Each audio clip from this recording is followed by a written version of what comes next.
My name is Willow. I am 32 years old, a trauma therapist by trade, and the daughter who was always just good enough. But last Christmas, I watched the man my parents worshipped get thrown out into the snow by his own designer coat, and it was the most beautiful thing I have ever seen. The silence that followed Harrison's expulsion was louder than the screaming had been.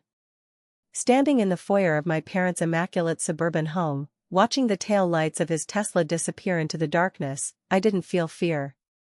I didn't feel regret. I felt the heavy, suffocating weight of 8 years finally lifting off my chest. But before the shouting, before the police threats, and before my sister Layla finally spoke the words that shattered our family's delusion, there was just the quiet, dull ache of comparison. It started long before that night. If you want to understand why I was willing to burn down Christmas to save my sister, you have to look at the furniture. Specifically, a rocking chair. 5 years ago, my husband, Graham, built a rocking chair for my mother, Betty. Graham is a man of few words. He speaks with his hands, with oak and walnut and cherry wood. He spent 3 months on that chair. It was hand-carved from black walnut, sanded to a finish so smooth it felt like satin against your skin. The joinery was invisible, a testament to his mastery. It was a piece of art. We brought it over for Mother's Day. I remember the pride in Graham's eyes, a rare thing for a man so humble. He carried it into the living room and set it down next to the fireplace. "Happy Mother's Day, Betty," he said, his voice deep and steady. My mother looked at it. She smiled, but it was that tight, polite smile she saves for service workers and distant relatives. "Oh," she said. "It's very rustic, isn't it? Very sturdy." 2 weeks later, when we came for dinner, the chair was gone. When I asked where it was, Mom waved a dismissive hand. "Oh, it didn't really match the new sectional Harrison bought us," she said. "It's in the basement, honey. It's safer there. We don't want it scratching the hardwood floors." Harrison. My brother-in-law. The lawyer. The partner-track prodigy. The man who bought my parents a 70-inch television and a leather sectional sofa that cost more than my first car. That night, 5 years ago, I found Graham in the basement, standing in the dark, running his hand over the armrest of the chair he had built. He didn't say a word. He just checked the joints, made sure the dampness of the basement wasn't warping the wood, and then walked back upstairs to eat a dinner where my father, Frank, spent 45 minutes praising Harrison's new watch. That was the dynamic. Harrison was the sun, burning bright and demanding attention. Layla, my beautiful, fragile sister, was the moon, reflecting his light. And Graham and I? We were just the dirt they stood on. Useful, solid, but ultimately beneath them. I accepted it for years. I told myself it was fine. I told myself that my parents were just old-fashioned, that they equated money with safety because they grew up with neither. I used my degree, my training in psychology, to rationalize their behavior. I diagnosed them from a distance to avoid feeling the sting of their neglect. But you cannot diagnose a haunting while you are living in the haunted house. I didn't see the truth. I didn't see that Harrison wasn't just a golden boy. He was a jailer. And my sister wasn't just quiet. She was disappearing. Last Christmas, the rocking chair was still in the basement.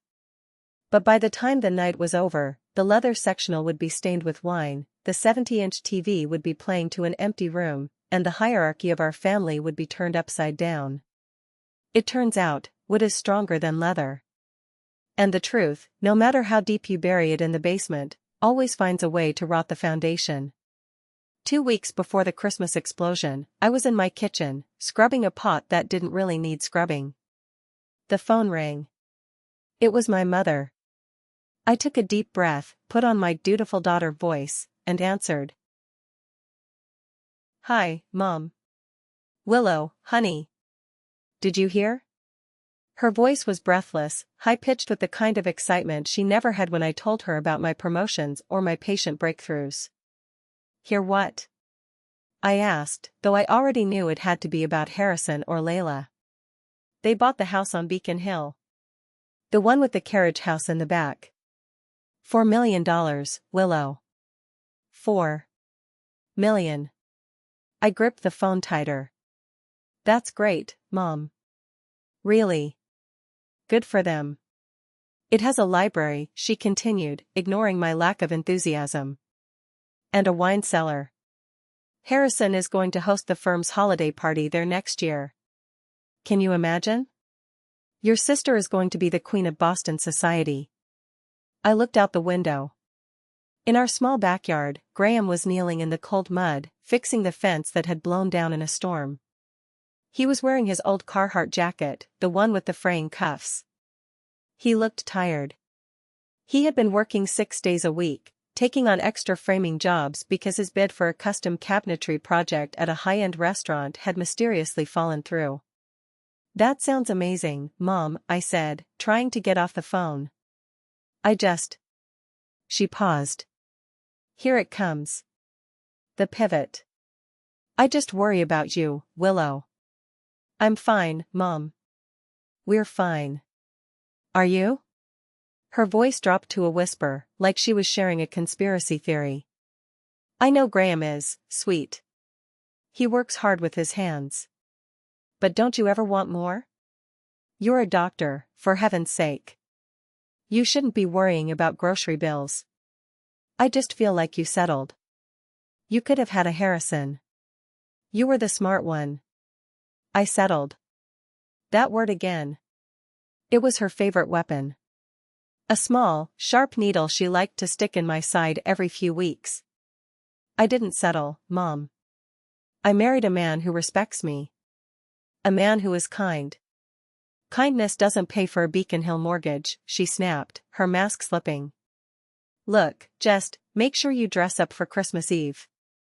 Harrison is bringing a colleague, a senior partner. Just try to look the part, okay? And tell Graham to scrub his hands properly this time. Last year he had grease under his nails. It was embarrassing. I hung up without saying goodbye. My hands were shaking. I looked out at Graham again. He stood up, wiping sweat from his forehead despite the freezing temperature. He smiled at me through the window, a genuine, warm smile that reached his eyes. I knew something my mother didn't. I knew why Graham lost that restaurant bid. A friend of mine who worked interior design had told me. The restaurant owner was ready to hire Graham, loved his portfolio. But then, a prominent lawyer who represented the restaurant's investors had made a casual comment during a lunch meeting. He said Graham was unreliable and small-time. Harrison had sabotaged my husband's business, not for profit, but for sport. Just to keep us in our place. I hadn't told Graham yet. I couldn't bear to see the light go out in his eyes. Settled, I whispered to the empty kitchen. My mother was right about one thing. I had settled. I had settled for silence. I had settled for letting them treat us like second-class citizens to keep the peace. But looking at Graham out there, fixing a fence in the freezing cold so our dog wouldn't run away, while Harrison sat in a $4 million house bought with blood money and manipulation. I realized something. Peace was too expensive. I couldn't afford it anymore. 3 days later, I was sitting in my office at the clinic. The room was warm, smelling of lavender and old books. Across from me sat a new patient. Let's call her Mrs. Gable. Mrs. Gable was 55, wealthy, and dressed in cashmere that probably cost more than my monthly mortgage payment. But she sat on the edge of the sofa like she was ready to bolt. She kept checking her watch.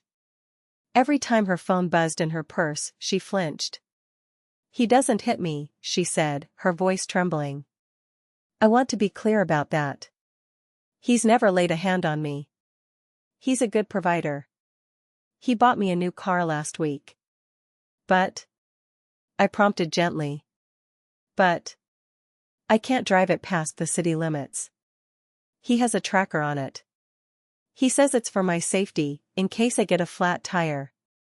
And he manages the bank accounts because he says I'm bad with numbers. I have to ask him for cash to buy coffee. I nodded, taking notes. Go on. He chooses my clothes, she whispered, picking at a loose thread on her sleeve. He says I have bad taste. He says he wants me to look elegant, for his image. If I wear something he doesn't like, he won't yell. He just makes jokes. He mocks me in front of our friends until I go upstairs and change. And lately he's been monitoring my food. He says I'm gaining weight. He says he's only saying it because he loves me and wants me to be healthy. I stopped writing. My pen hovered over the paper. A cold chill, icy and sharp, ran down my spine. He says he's only saying it because he loves me, I repeated, my voice barely a whisper. I wasn't looking at Mrs. Gable anymore. I was seeing my sister, Layla. I was remembering the lunch dates Layla had cancelled over the last 6 months. Harrison needs the car, she'd say. Or, I forgot I have a dentist appointment. I remembered the last time I saw her, at a 4th of July barbecue. She was wearing a long-sleeved maxi dress in 90-degree heat. When I asked if she was hot, she said Harrison preferred her to be modest. I remembered how she never ordered dessert anymore, even though she used to have a massive sweet tooth. Harrison says sugar makes me sluggish, she had said, pushing a piece of cake around her plate. Mrs. Gable was still talking, pouring out her trauma, but her words were merging with my memories. It's called coercive control, I told Mrs. Gable, forcing myself to be the professional, to be the doctor. It is a form of abuse. It strips away your autonomy until you are a prisoner in your own life. It is not love. It is ownership. Mrs. Gable started to cry. But everyone thinks he's perfect. Everyone thinks I'm the lucky one. That is part of the trap, I said. The abuser cultivates a perfect public image so that if you ever speak up, no one will believe you. They isolate you. They make you doubt your own sanity. After the session ended and Mrs. Gable left, I sat in my chair for a long time. The winter sun was setting outside, casting long, gray shadows across my desk. I had been blind. I was a trauma therapist, an expert in human behavior, and I had missed the signs in my own family for 8 years. I had let my parents' adoration of Harrison blind me to the reality of what he was doing to my sister. I picked up my phone and dialed Layla. It went straight to voicemail. Hi, you've reached Layla. I can't come to the phone right now. Her voice on the recording sounded tired. Robotic. I hung up. I looked at the calendar. Christmas Eve was in 4 days. We were all going to be in the same house. Harrison, the wolf in the designer suit. My parents, the oblivious sheep. And Layla, the lamb being slowly devoured. I wasn't going to be the peacekeeper this year. I was going to be the witness. And if I had to, I was going to be the executioner. To understand why I was so terrified to speak up, you have to understand what happened 3 years ago. It was Thanksgiving, and the scar from that night still throbbed every time I walked into my parents' dining room. The air in the house had been thick with the smell of roasting turkey and expensive perfume. Harrison was holding cord at the head of the table, carving the bird with a flourish that felt more like a surgical demonstration than a family dinner. So, Harrison said, dropping a slice of turkey onto my father's plate. I heard lumber prices are up, Graham. That must be tough for the little guys. Graham was sitting next to me, his hands resting on the table. His hands are rough. They are permanently stained with walnut stain and etched with tiny cuts from chisels and saws. They are working hands. Honest hands. It's a challenge, Graham said quietly. But my clients value quality. They understand the cost. Harrison laughed. It wasn't a warm sound. It was a bark. Quality is great, buddy, but volume is where the money is. You can't retire on quality birdhouses. He looked around the table, inviting everyone to join the joke. I mean, look at those hands, Frank. He gestured to Graham's hands with the carving knife. You sure you washed them, Graham? Wouldn't want sawdust in the stuffing. It was a blatant, classist insult. A direct slap in the face. I looked at my father. My dad, Frank, who used to work in a warehouse before he moved into mid-level management. My dad, who used to come home with aching back and dirty boots. I waited for him to say something. I waited for him to say, "Harrison, show some respect.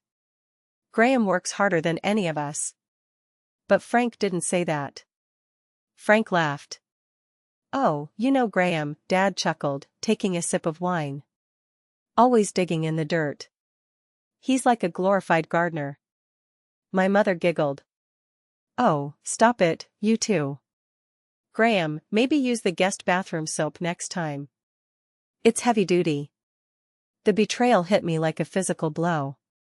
They weren't just siding with Harrison, they were mocking the man I loved to earn points with him. I opened my mouth to scream, to flip the table, to tell them all to go to hell. But then I felt it. Graham's hand found mine under the table. His rough, calloused palm pressed against my knee. He squeezed gently. I looked at him. His face was a mask of calm stone. He gave me a tiny, imperceptible shake of his head. "Don't," his eyes said. "Don't ruin it for them. I can take it." I closed my mouth. I swallowed the rage. It tasted like ash. I looked across the table at Layla. She was staring at her plate, pushing a green bean around with her fork. She hadn't laughed. But she hadn't spoken up either. She looked faded. Gray. That night, on the drive home, I cried. "Why did you stop me?" I asked Graham. "They humiliated you." "They humiliated themselves," Graham said softly, keeping his eyes on the road. "Willow, if you fight them, they'll just say you're crazy. They'll say you're jealous. You can't win against money with anger. You just have to outlast them." "I hate them," I whispered. "No, you don't," he said. "You love them. That's why it hurts. But you have to stop looking for them to validate us. We know who we are." 3 years later, as I prepared for this Christmas, I remembered Graham's grip on my knee. He had protected me from a fight I couldn't win back then. But things were different now. I wasn't just fighting for Graham's dignity anymore. I was fighting for my sister's life. And this time I wouldn't let anyone squeeze my knee and tell me to be quiet. It was December 23rd, the day before the party. The sky was a bruised purple, threatening snow. I met Tessa, Layla's best friend from college, at a small coffee shop downtown. I hadn't seen Tessa in a year, but she looked anxious. She kept looking out the window as if she expected someone to be watching us. "Thanks for coming," she said, wrapping her hands around a hot mug. "You sounded urgent on the phone, Tessa. What's going on? Is it Layla?" Tessa bit her lip. "Have you seen her? Recently?" "Not for months," I admitted. "We talk on the phone, but she's always busy. Harrison always has plans." "She missed my wedding, Willow," Tessa said, her eyes filling with tears. "My wedding? She was my maid of honor. 2 days before the ceremony, she texted me. Not even a call. A text. She said Harrison had a last-minute business trip to London and she had to go with him as a corporate spouse. But I saw Harrison's check-in on LinkedIn. He was in Boston the whole week." "She lied?" "She's scared," Tessa hissed. "Listen to me. About a year ago, there was a rumor. My cousin works in the police dispatch center for Brookline. She told me a call came in from the Harrison estate. A 911 hang-up. When the patrol car got there, Harrison met them at the gate. He was charming, calm. Said it was an accidental dial by the cleaning lady. The police left. No report filed. My stomach turned over. A 911 hang-up. "There's more," Tessa said. She pulled out her phone and opened Instagram. "Look at her profile." I scrolled through my sister's feed. It was a gallery of perfection. Layla in Paris. Layla at a gala. Layla in the new kitchen. It looks perfect, I said. Look closer, Tessa urged. Look at the captions. I read them. So grateful for my amazing husband treating me to this trip. Harrison spoils me too much. Date night with my king. Layla doesn't talk like that, Tessa said. She hates the word king. She thinks it's tacky. And look at the photos. In every single one, she's posing from the left side. Or she's wearing a scarf. Or sunglasses. And look at her arms. I zoomed in on a photo posted 3 weeks ago. Layla was holding a champagne glass. Her wrist was incredibly thin.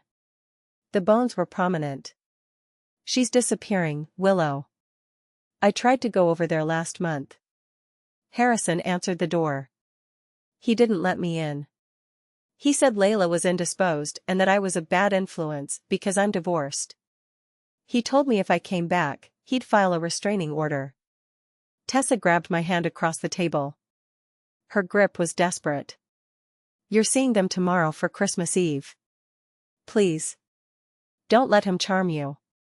Don't let your parents distract you. Look at her. Really look at her.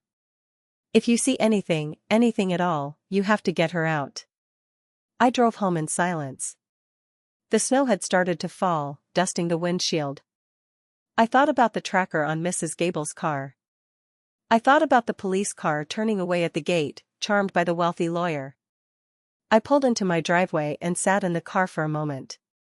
I pulled up Layla's Instagram again. I looked at the most recent photo. It was a selfie of her and Harrison. He was grinning, his arm around her neck. It looked like a hug. But now, looking with fresh eyes, it didn't look like an embrace. It looked like a chokehold. His hand was clamped tight on her shoulder. Her smile didn't reach her eyes. Her eyes looked dead. I walked into my house. Graham was in the kitchen, ironing a shirt for tomorrow.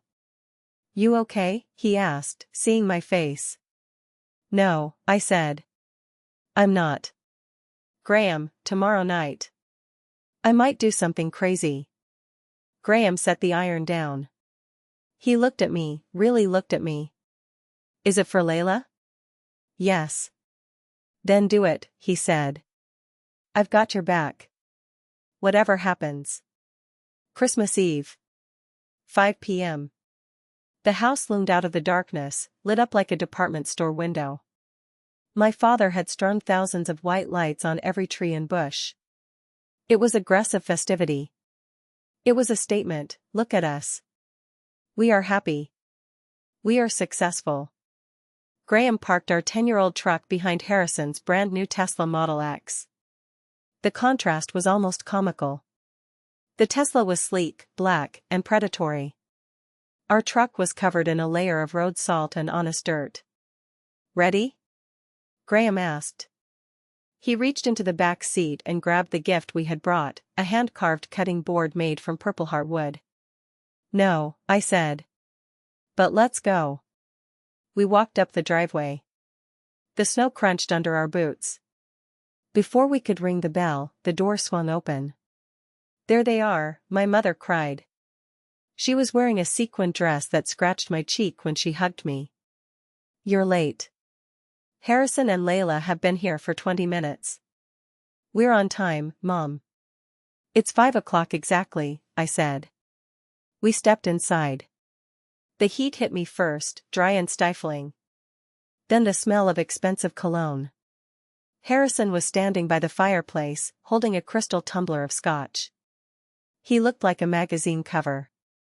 Tall, tailored suit, hair perfectly coiffed. Layla was sitting on the edge of the sofa. My breath caught in my throat.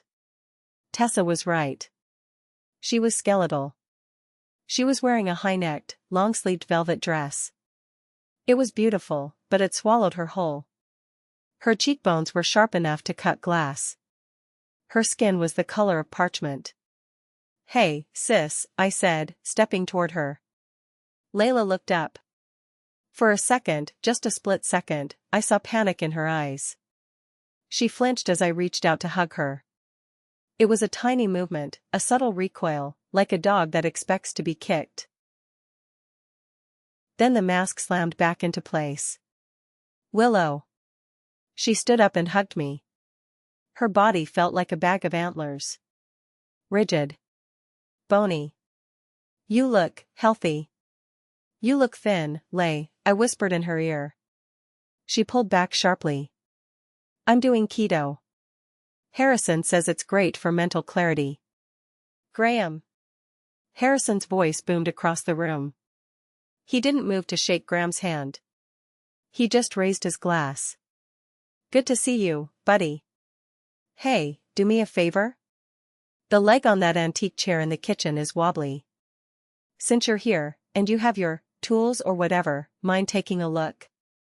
It's annoying the hell out of me. The room went silent. It was a power move. Pure and simple. Treating my husband, a master craftsman, like a handyman. My father laughed nervously. Oh, that's a good idea. Graham is the expert. I felt the heat rise in my cheeks. Graham is a guest, Harrison. He's not here to fix your furniture. Graham put a hand on my shoulder. Heavy. Calming. It's okay, Willow, he said easily. I don't mind. I'd rather fix a chair than talk about billable hours anyway. He walked toward the kitchen, head held high. He turned the insult into a joke, diffusing the tension. Harrison's smile faltered. He didn't like losing control. He turned his eyes to me. Cold. Calculating. You look tired, Willow, he said, taking a sip of scotch. Public health care wearing you down? You know, my firm is hiring a consulting psychologist for jury selection. Triple your salary. You could finally buy a decent car. I like my job, Harrison, I said, staring him down. I help people who are trapped in bad situations find a way out. I held his gaze. I wanted him to know. I wanted him to see that I wasn't the little sister anymore. Harrison's eyes narrowed. He recognized the threat. Is that so? He murmured. Well. Let's hope you don't bring your work home with you. Christmas is for family. Not for psychoanalysis. He turned away, dismissing me. I looked at Layla. She was staring at the floor, picking at her velvet sleeve. The stage was set. The players were in position. The dinner from hell was about to begin. Guys, if you are enjoying this story so far and you are rooting for Willow to take down this toxic family dynamic, please hit that like button right now. It really helps the channel. And I want to know, where are you watching from tonight? Drop your city and state in the comments below. I love seeing how far these stories travel.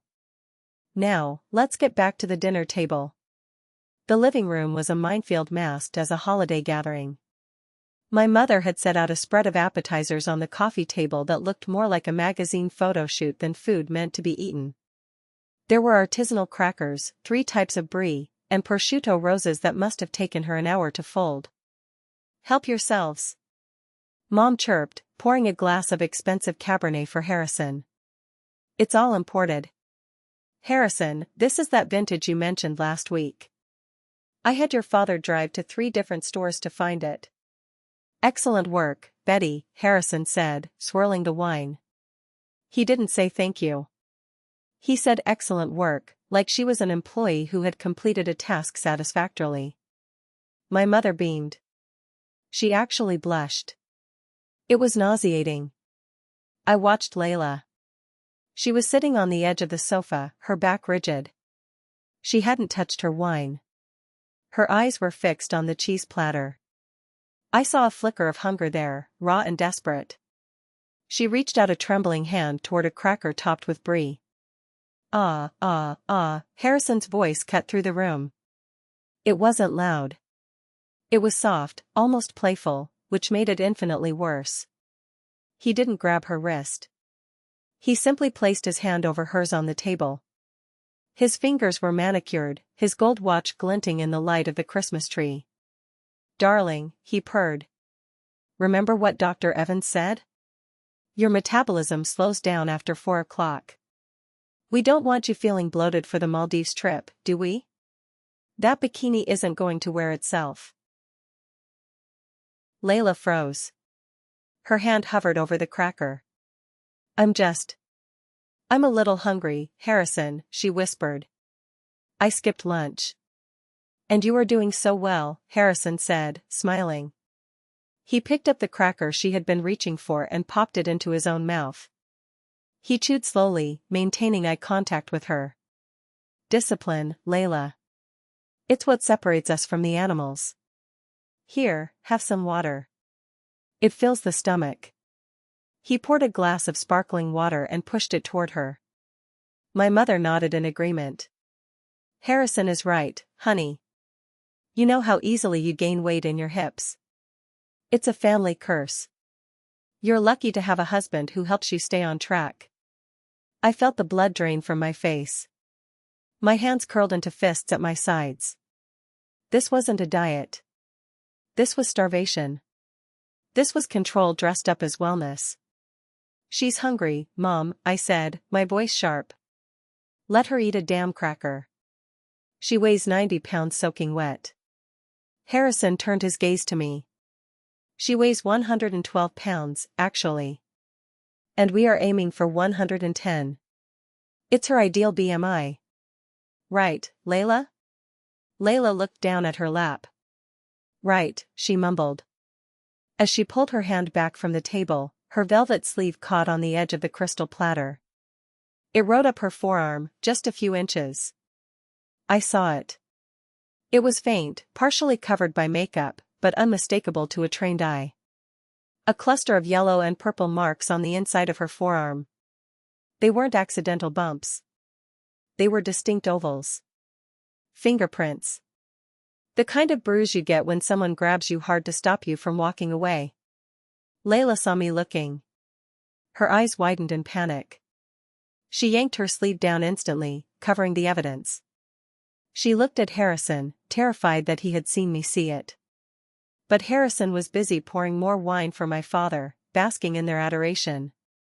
Did I tell you about the merger? Harrison asked loudly. $200 million. I closed it on the golf course. Incredible, my father breathed. You're a shark, Harrison. A real shark. I try, Frank. I try. I looked at Graham. He had returned from the kitchen, having fixed the chair. He was standing in the doorway, watching the scene. I caught his eye and tapped my own forearm, then tilted my head toward Layla. Graham's jaw tightened. He understood. We had visual confirmation. The appetizer round wasn't just about food. It was a demonstration of power. Harrison controlled what went into Layla's body, just as he controlled what came out of her mouth. And my parents were cheering him on, handing him the ammunition. I took a sip of wine. It tasted like vinegar. I needed to keep a clear head. The night was young, and the monster was just getting started. Dinner was served at 7 o'clock. My mother had roasted a prime rib that cost more than my student loan payments. We sat around the mahogany dining table, Harrison at the head, of course, with my father to his right and Layla to his left. Graham and I were relegated to the other end, the kids' table in spirit if not in reality. The conversation was a monologue. Harrison spoke for 20 minutes straight about his firm, his clients, his new boat, and his brilliance. My parents ate it up, nodding and laughing on cue. Layla cut her meat into microscopic pieces and pushed them around her plate, taking tiny sips of water whenever Harrison wasn't looking. Then, the inevitable happened. Harrison got bored of talking about himself and decided to hunt for sport. He turned his eyes to Graham. So, Graham, Harrison said, picking a piece of rosemary from his teeth. I saw that little truck of yours in the driveway. It's quaint. Still driving that thing, huh? What is it, a 2010? 2012, Graham said calmly, slicing his beef. It runs fine. It hauls the lumber. Right. Lumber. Harrison chuckled.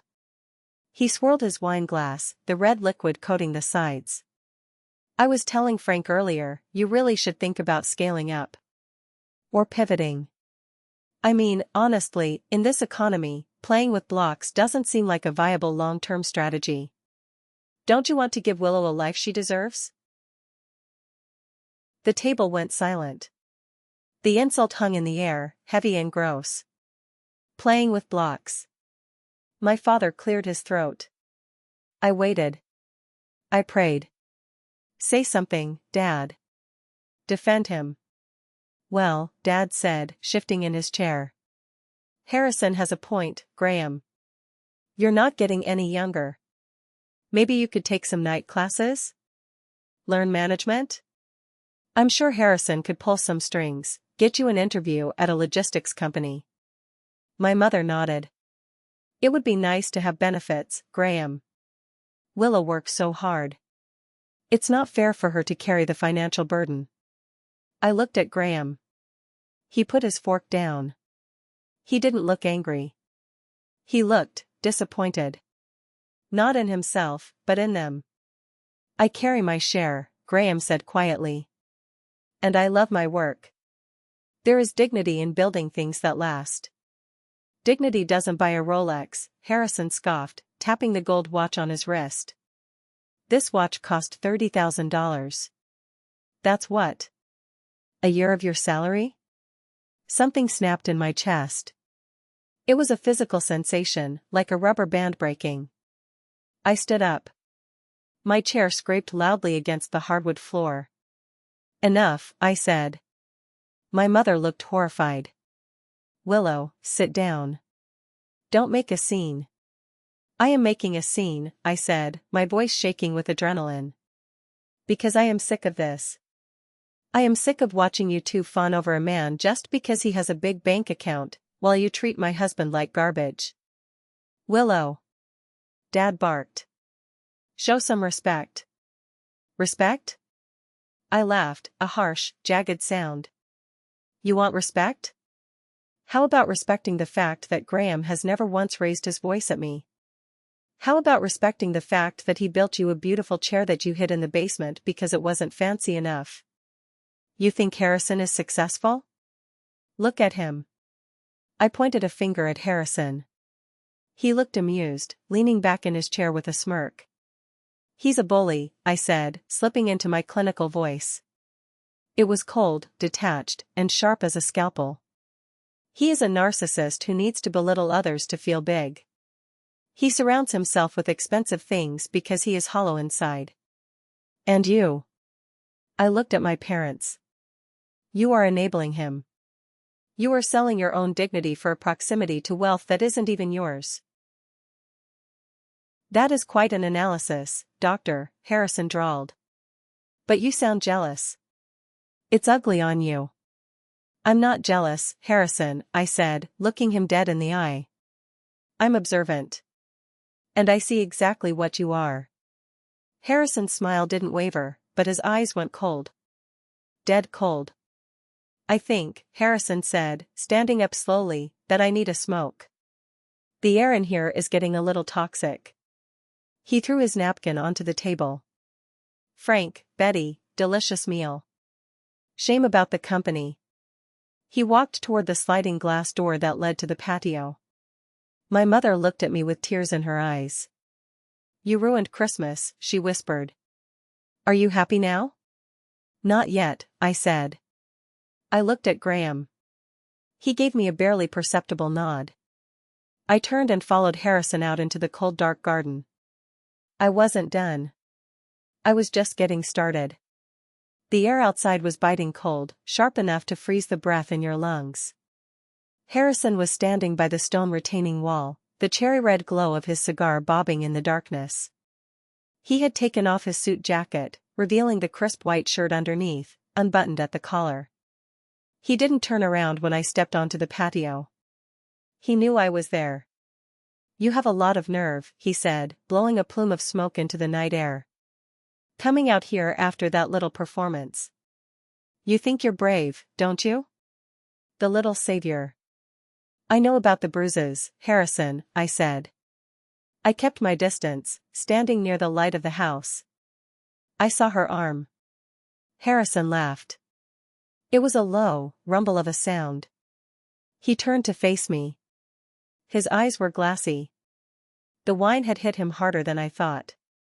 Or maybe the mask was just slipping off entirely. Bruises, he repeated, mocking me. You think you know what goes on in my marriage? You think you understand discipline? He took a step toward me. I didn't flinch. I stood my ground. I understand abuse, I said. I diagnose men like you every day. You isolate her. You starve her. You control her money. You terrorize her so she's too afraid to leave.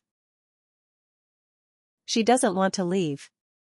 Harrison shouted, his voice cracking with sudden rage. She needs me. You remember what she was like before me? She was a mess. Unfocused. An artist. I fixed her. I gave her structure. I gave her a life people kill for. You broke her, I corrected. Harrison sneered. He took a drag of his cigar, his face illuminated by the sudden orange flare. I trained her, he said. The word hung in the air, grotesque and heavy. Like a dog? Is that what you're thinking? No, better. I molded her. I cut off the dead weight, her loser friends, her little hobbies, her dependency on your parents' approval. I made her perfect. He was boasting. He was actually boasting. My heart hammered against my ribs. This was it.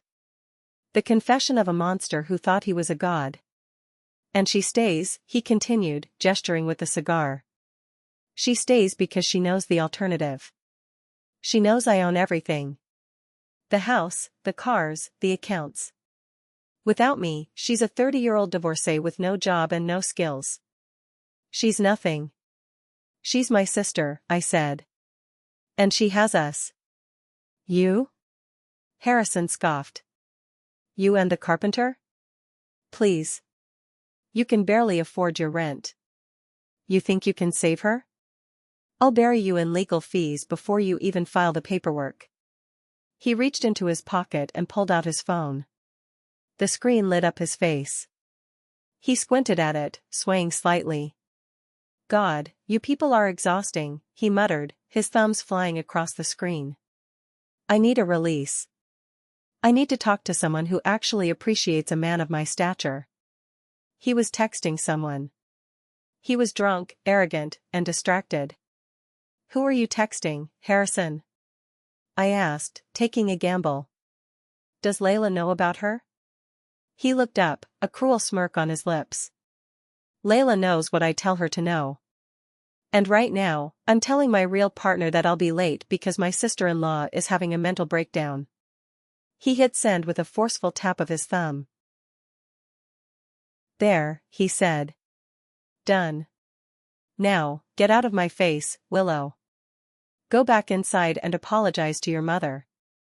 Tell her you're jealous. Tell her you're sorry.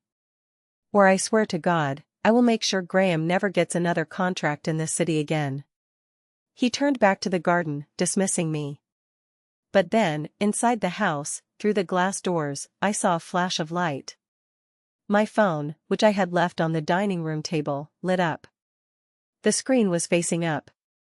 And then, a second later, the notification sound pinged loud enough to be heard through the glass. Harrison frowned. He looked at his phone. He looked at the house. I looked at the house. My phone was connected to the Bluetooth speaker system in the living room. We had been playing Christmas jazz earlier. I hadn't disconnected it.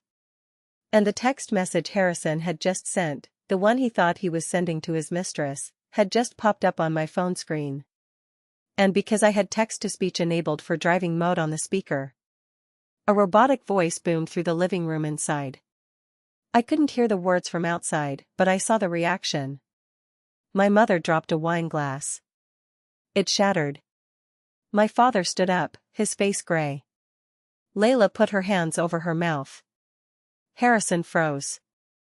He looked at his phone screen. He looked at me. And for the first time all night, I saw fear in his eyes. "Oops," I whispered.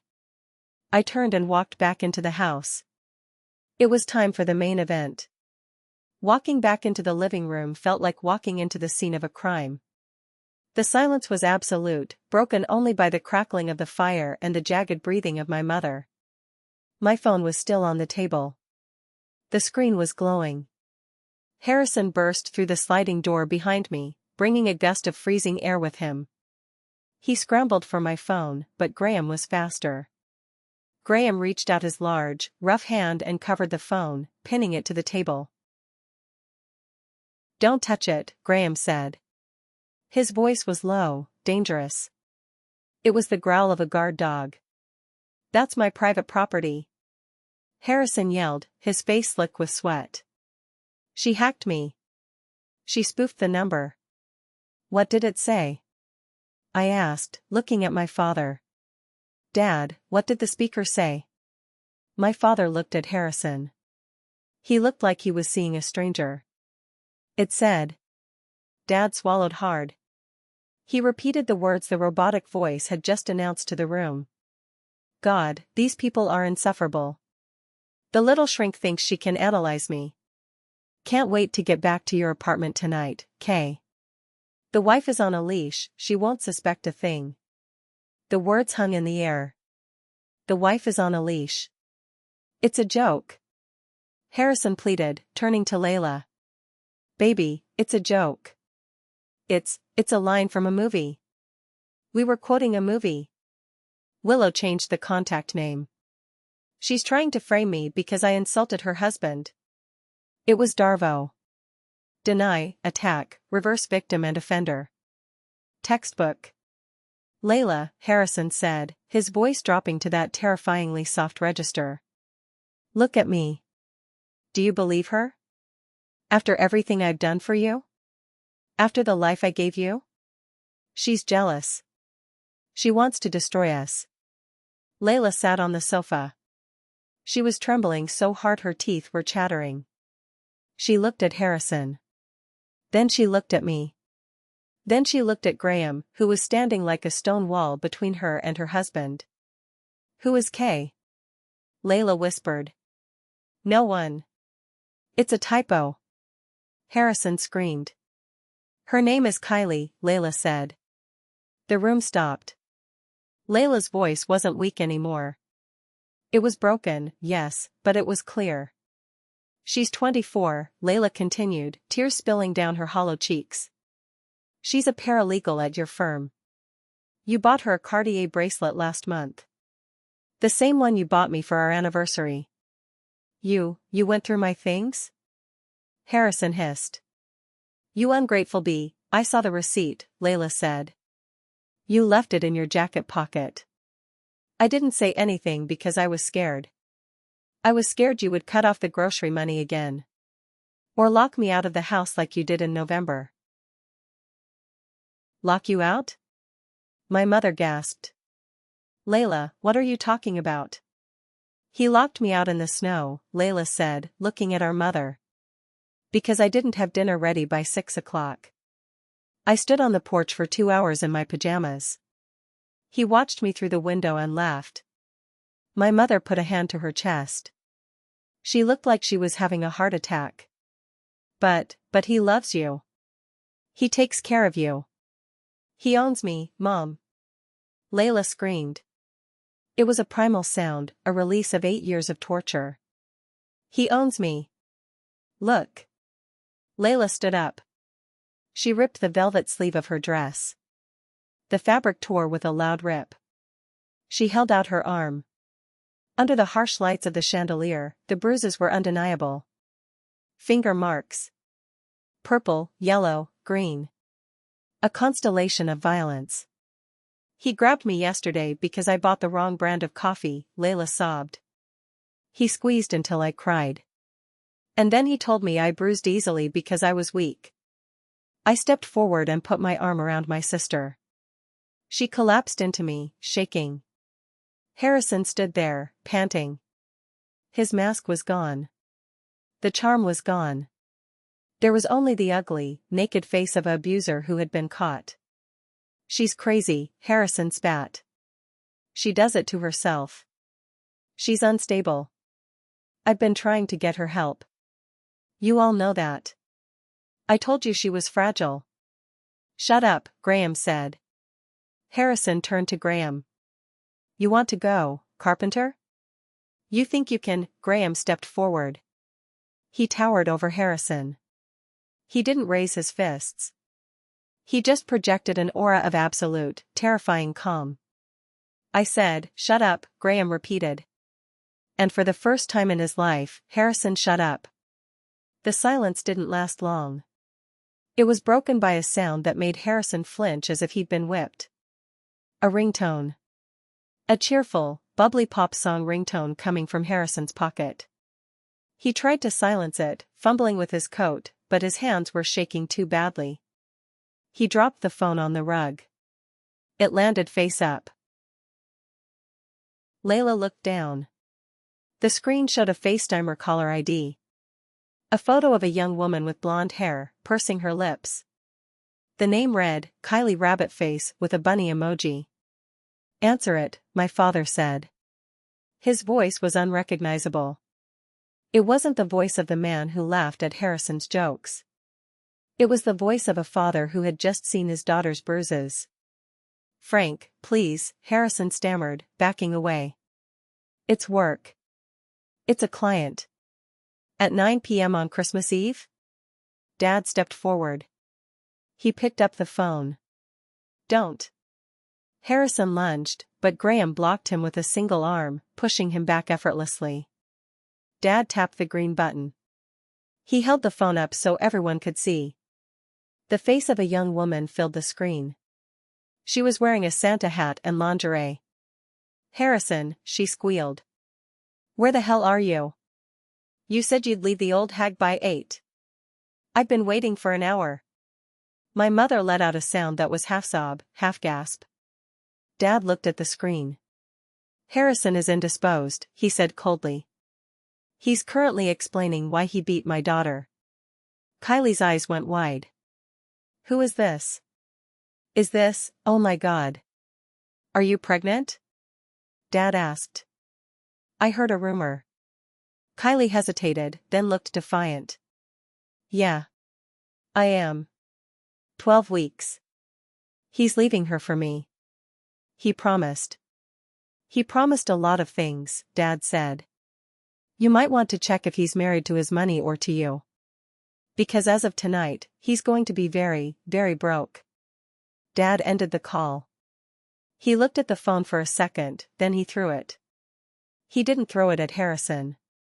He threw it into the fireplace. The plastic cracked and sizzled as it hit the logs. The battery popped. My phone. Harrison shrieked. Do you know how much data was on there?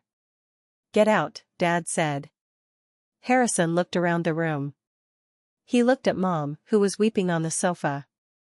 He looked at Layla, who was clinging to me.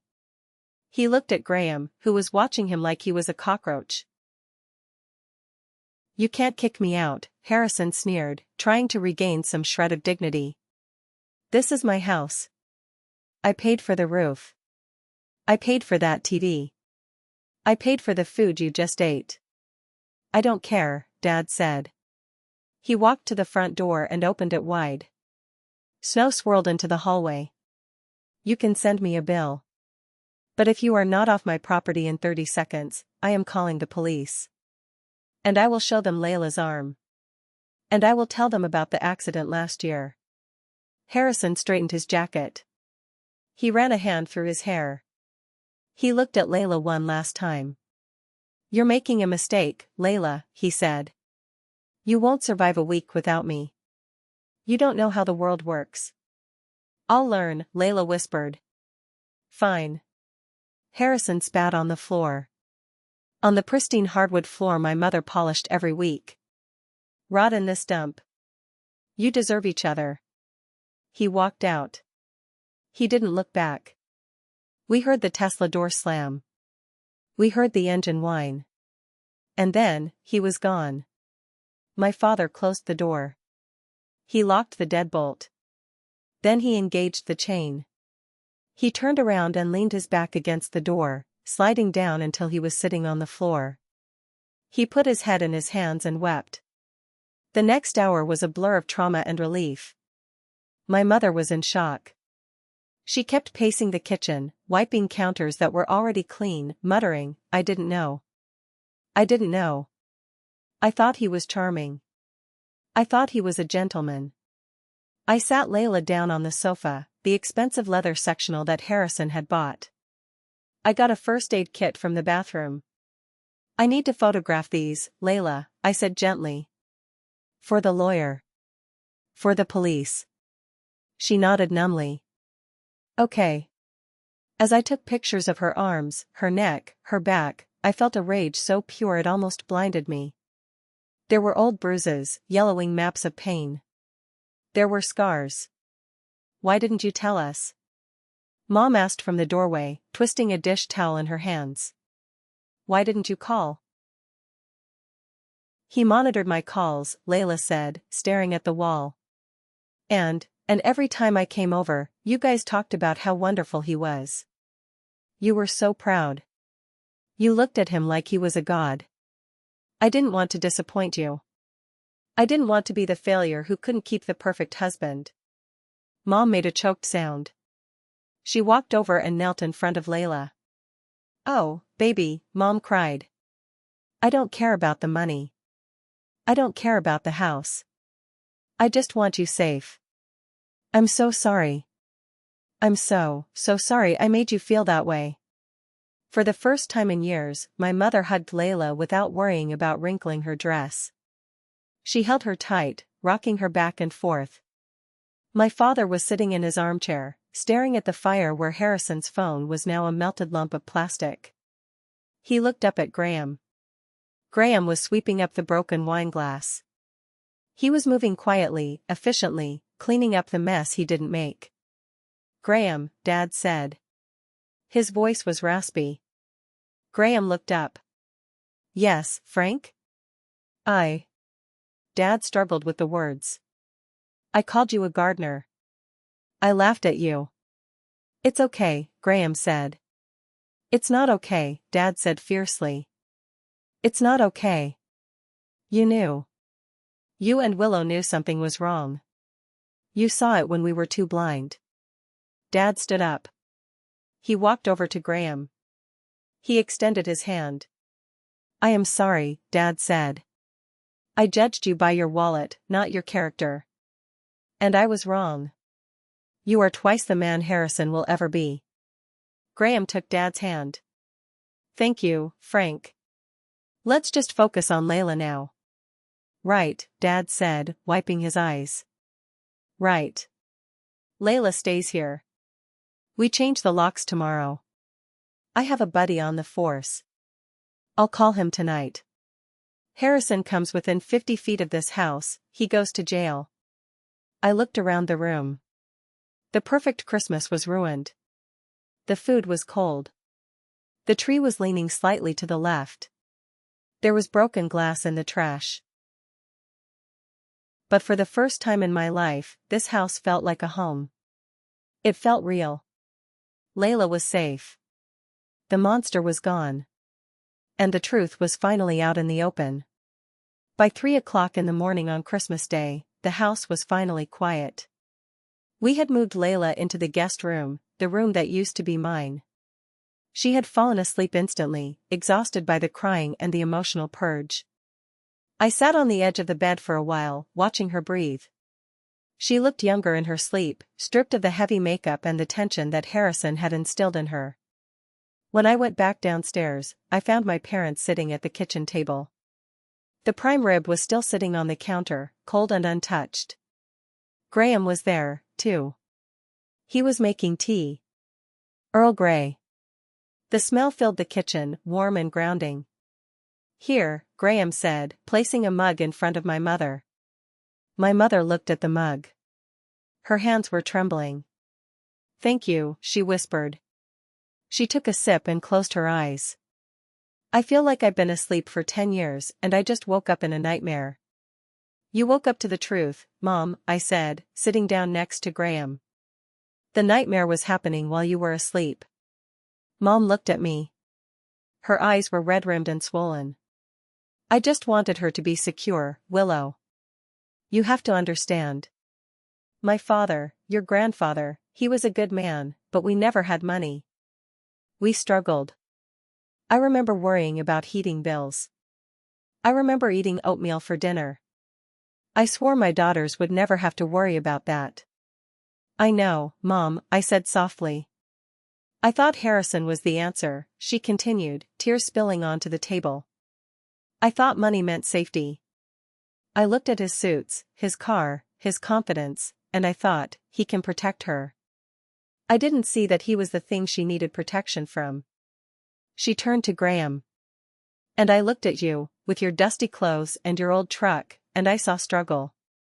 I saw my father. I was scared for Willow. I was so scared she would have a hard life. I don't have a hard life, Betty, Graham said. His voice was gentle, devoid of any resentment. I have a rich life. I build things with my own hands. I come home to a wife who loves me. We pay our bills. We sleep soundly. That is safety. My father reached out and covered my mother's hand. We were wrong, he said gruffly. We were impressed by the packaging and didn't check the contents. We failed Layla. And we failed you, Willow. We made you feel less than. And for that, I am ashamed. I felt a lump in my throat. I had waited 8 years for this apology. I thought it would feel like a victory, like a trophy I could hold up. But it didn't feel like winning. It just felt like healing. It's okay, I said. We can fix it. But things have to change. No more comparisons. No more comments about money. Done, Dad said. Done. Graham stood up. I'm going to head out to the truck, he said. I have some tools I need to bring in. If I'm going to change the locks for you, Frank, I need my drill. You're changing them now? Dad asked, surprised. It's Christmas morning. You must be exhausted. I'm fine, Graham said. I'm not leaving this house until I know that Key Harrison doesn't work anymore. My father looked at Graham with a mixture of awe and gratitude. Thank you, son, he said. It was the first time my father had ever called him son. I watched Graham walk out into the snow to get his tools. He walked with a steady, confident gait. He wasn't a partner at a law firm. He didn't drive a Tesla. But in that moment, carrying his toolbox through the snow to protect my family, he was the most powerful man I had ever known. Winter in Boston is long and brutal, but that year, the spring thaw seemed to come early. The fallout from Christmas Eve was messy, loud, and public. Just the way Harrison hated it. Harrison tried to fight, of course. He hired a colleague to represent him. He threatened to sue for defamation. He threatened to sue for emotional distress. He threatened to sue my father for destroying his phone. But Layla had something Harrison didn't account for, evidence. I had the photos of her bruises. I had the text message logs from the family plan that my father, who technically paid for Layla's phone, downloaded. We had the testimony of Tessa. And, most damning of all, we had Kylie. Kylie, the mistress, turned out to be a scorched earth kind of woman. When Harrison tried to ghost her after the Christmas fiasco, claiming he needed to focus on his marriage, she went straight to the senior partners of his firm. She didn't just tell them about the affair. She told them about the firm's credit card he had been using to pay for her apartment. That was the nail in the coffin. Infidelity they could ignore. Embezzlement? Not so much. Harrison was asked to resign in late January. The elite husband was suddenly unemployed, facing a paternity suit, a divorce, and a potential fraud investigation.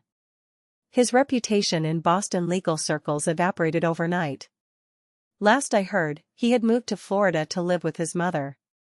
Layla moved into a small 2-bedroom apartment in February. It was in a quiet neighborhood, nothing like the Beacon Hill mansion. Graham helped her move. He built her a custom bookshelf for her living room, a housewarming gift. "It's not much," Layla said, looking around her new living room. The furniture was mismatched, mostly donations from friends. "It's small." "It's yours," I said. Layla smiled. It was a real smile. Her face was fuller now. She had gained 10 pounds, and she looked radiant. She was seeing a therapist twice a week, and she had started drawing again. She used to be an architect before Harrison made her quit. She had an interview next week with a boutique firm that focused on sustainable housing. "It's mine," she repeated. "I bought the milk in the fridge. I chose the curtains. I have the only key." As for Graham, the vindication came in March, via a glossy magazine cover. My parents were over for dinner at our place. It was a casual Tuesday night. No pretenses. Just lasagna and salad. "Hey," I said, tossing a copy of Architectural Digest onto the table. "You guys might want to check page 42. My father picked up the magazine. He put on his reading glasses. He flipped to the page. There was a 2-page spread featuring the lobby of the new Aurora Hotel downtown. It was a masterpiece of modern design, sleek, warm, and dominated by a massive, intricate wooden reception desk and a series of geometric wall panels. The caption read, "Custom Millwork and Design by Graham Miller of Miller Woodworks." "This is..." Dad's jaw dropped. "This is the new hotel? The one everyone is talking about?" "Yep," Graham said, taking a bite of lasagna. "That was the project I was working on last year. The one Harrison said was a waste of time. It says here." Mom read over Dad's shoulder. "It says you have a contract for 12 more properties across the East Coast?" "Graham, this is huge." "It's a good contract," Graham admitted modestly. "It means I'll have to hire a few guys. Maybe get a bigger shop." "A good contract?" Dad laughed, shaking his head. "Son, this is $1 million contract. You're famous." "I'm not famous, Frank," Graham said. "I just make good furniture." Dad looked at the magazine, then at Graham. "You know," he said, "Harrison always talked about how much money he made. But I never saw him make anything. He just moved money around. You created this." Dad closed the magazine and placed it gently on the table. "I am so proud of you," Dad said. Graham smiled. It wasn't a smug smile. It was just content. "Thanks, Frank. Would you pass the Parmesan?" Fast forward to next Christmas. We were back at my parents' house. But it felt like a different universe. The aggressive light display was gone, replaced by a simple wreath on the door. The vibe inside was warm, chaotic, and loud. Not the polite, terrified silence of previous years. Tessa was there. She and Layla were in the kitchen, laughing over a recipe that had gone wrong. Layla was wearing jeans and a sweater. She was dating a nice guy, a high school teacher named Ben. He wasn't rich, but he looked at her like she was the sunrise, and he made her laugh until she snorted. I walked into the living room. My mother was sitting by the fire. She wasn't on the leather sectional. That had been sold on Craigslist months ago. She was sitting in the rocking chair. The black walnut rocking chair Graham had built 5 years ago. It had been brought up from the basement, dusted off, and given the place of honor next to the hearth. Mom was rocking back and forth, holding a mug of cocoa. She looked peaceful. "Comfortable?" I asked. Mom looked up and smiled. "Best seat in the house. I can't believe I ever put this downstairs. It fits my back perfectly."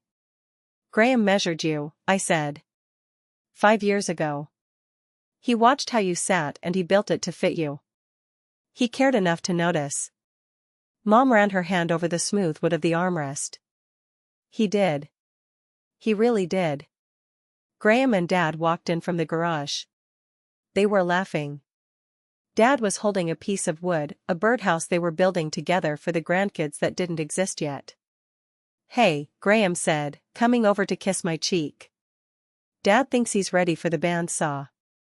"I'm terrified. I have steady hands," Dad protested, grinning. "I used to be a warehouse foreman." I looked at them. I looked at Layla laughing in the kitchen. I looked at my mom rocking in the chair. I thought about the perfect life Harrison had offered.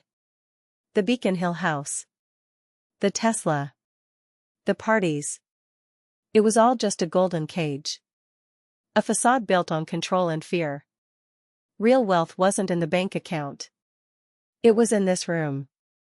It was in the safety to be yourself. It was in the freedom to eat a cracker without permission. It was in the knowledge that if you fall, the people around you will catch you, not judge you. I walked over to the window and looked out at the snow. The driveway was empty of expensive cars. Just my parents' sedan, Layla's used Honda, and Graham's trusty old truck. It was the most beautiful view I had ever seen. I turned back to the room. "Hey, everyone," I called out. "Dinner is ready. And guess what? We burned the prime rib, so we're ordering pizza." "Pizza?" Layla cheered from the kitchen. "With extra cheese." "Extra cheese," Mom agreed, rocking in her chair. "And garlic knots." We ate pizza on paper plates in the living room.